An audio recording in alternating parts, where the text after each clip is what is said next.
this is Ashley. I've got Andrew here with me. This is Rule Talk 102. Also, Garfield's here. We are going to talk about, this is a brand new rule, right? No. No.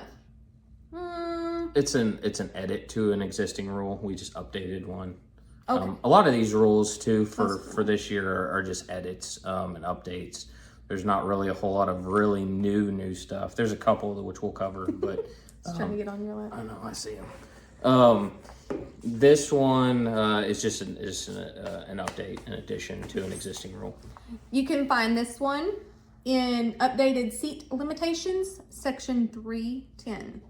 So what we did here was we added at the very beginning of the type of seats that we allow you to run in your vehicles.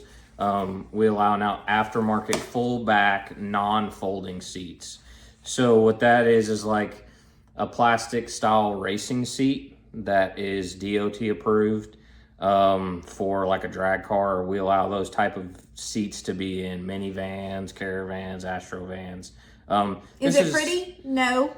Does Ashley disagree? Yeah. This is kind of a rule that we needed to kind of align with other competing organizations that are allowing this and their competitors to compete with, so that way we can allow for more crossover of other organizations to compete with us. Yeah.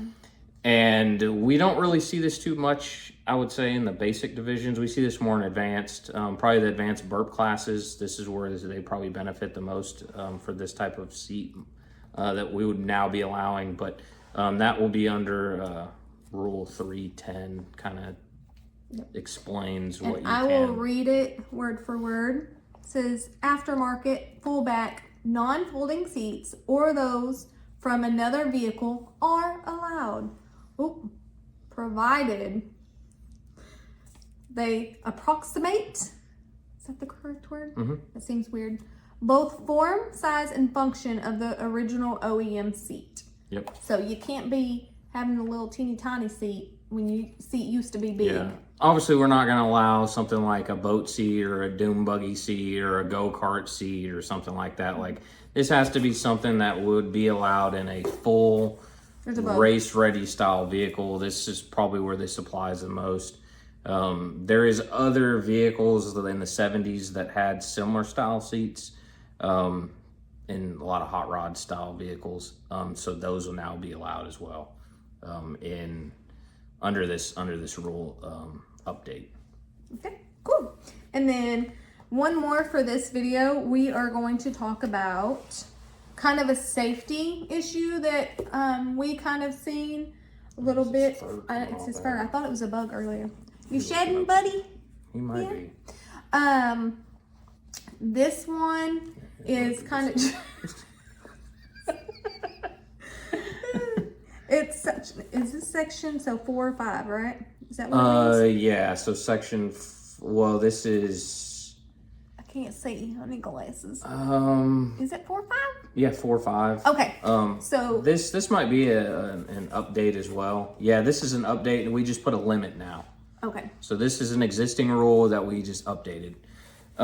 We noticed at finals, it's getting to the point where it's getting a little out of hand, like 12 plus people trying to push on a car. It's just unnecessary.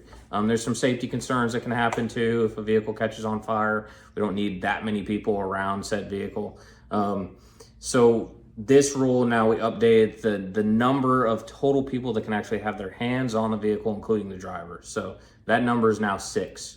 So actually, you can read the rule if you want to. 5 people plus the person that owns the vehicle that's running the vehicle. Because I don't like the number, because I'm weird like that. So it's just 5 plus 1. It's girl math.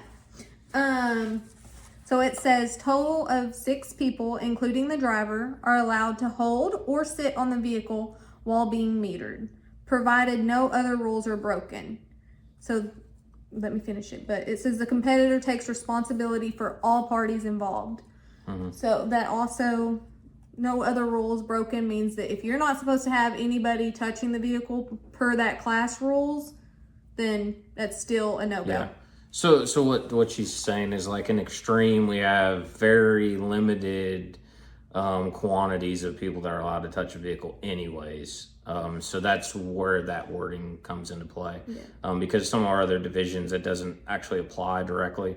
But for the most part, all divisions involved, the max number is going to be 6.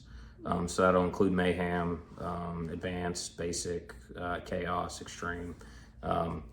And Extreme, the caveat there is we only allow 2 people between the bumpers, including the driver, on the driver's side of the vehicle.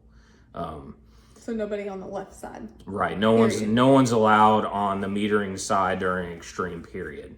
So, and that's to prevent cupping of the mic, because of the mic stand. That's basically how you could get that score way up there, or it could be inferred that you had a higher score because someone was standing next to the mic stand.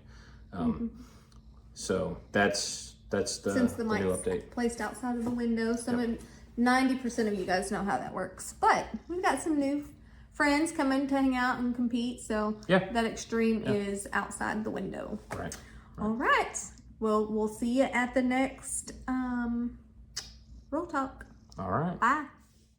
Thanks to Andrew McCullough, I'm here live and live in color, and I'm here to inform you that these songs beat like no other. Man, your bill's so clean, I need to know who's your installer.